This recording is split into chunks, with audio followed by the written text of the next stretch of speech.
आदरणीय बंधुओं, माताओं व मेरी प्यारी बहनों, राधे राधे। आप सभी का हमारे YouTube चैनल जीवन की धारा पर बहुत बहुत स्वागत है। बंधुओं, आज हम इस वीडियो में कार्तिक महात्म का 6वां अध्याय सुनेंगे, जिसे सुनने सुनाने से भगवान श्री हरि की कृपा से मनुष्य कार्तिक स्नान करने जितना फल पाता है। कथा महत्तम सुनने के बाद यदि आप हमारे चैनल पर नए हैं तो कृपया हमारे चैनल को सब्सक्राइब करें, बेल आइकन को प्रेस करें ताकि हमारी वीडियो की नोटिफिकेशन सबसे पहले आप तक पहुंचे। वीडियो को शेयर व लाइक भी जरूर करें। कार्तिक स्नान की विधि, तिथि व पूजा का ज्ञान।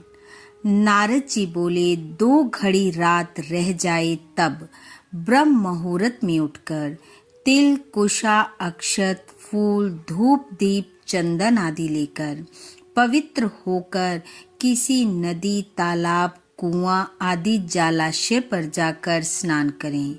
मनुष्य की बनाई हुई नहर आदि में स्नान करने से जो फल प्राप्त होता है उससे 10 गुना अधिक फल झरने से 10 गुना अधिक फल गंगा आदि नदियों में, और इससे 10 गुना अधिक फल संगम में स्नान करने से मिलता है तथा तीर्थ में स्नान करने का दुगना फल होता है।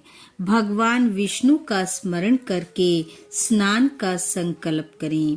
तीर्थ तथा देवता आदि को मंत्र बोलकर अर्घ दें और इस प्रकार प्रार्थना करें। कमल नाभ भगवान को नमस्कार है, जलशायी भगवान को मेरा नमस्कार है। हे ऋषिकेश, आप इस अर्घ को ग्रहण कीजिए, आपको मेरा नमस्कार है।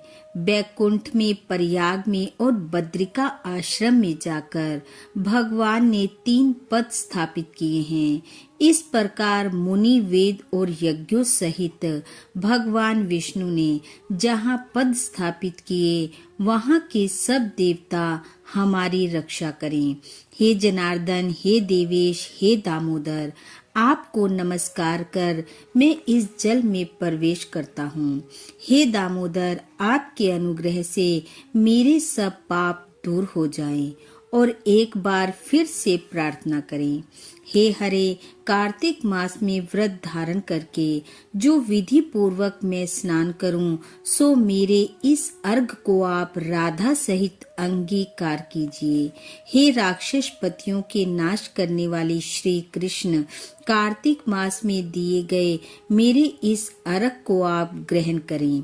व्रत करने वाला पुरुष गंगा, विष्णु, शिव तथा सूर्य आदि का पूजन स्मरण कर जल में जाए और नाभि पर्यंत जल में रहकर विधि पूर्वक स्नान करे। विधवा स्त्री और सन्यासी तुलसी की जड़ की मिट्टी लगाकर स्नान करे, परंतु सप्तमी, अमावस्या, द्वितीया, नवमी, दशमी और त्रयोदशी इन तिथियों में आंवले और तिल को लगाकर स्नान न करे।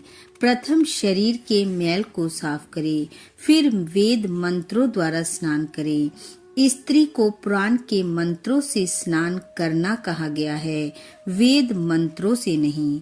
स्नान करते हुए ये प्रार्थना करे, भक्त भावन जिन प्रभु ने देवताओं के कार्य के निमित्त 3 प्रकार का रूप धारण किया था, वे पाप नाशक प्रभु कृपा करके मुझे पवित्र करें।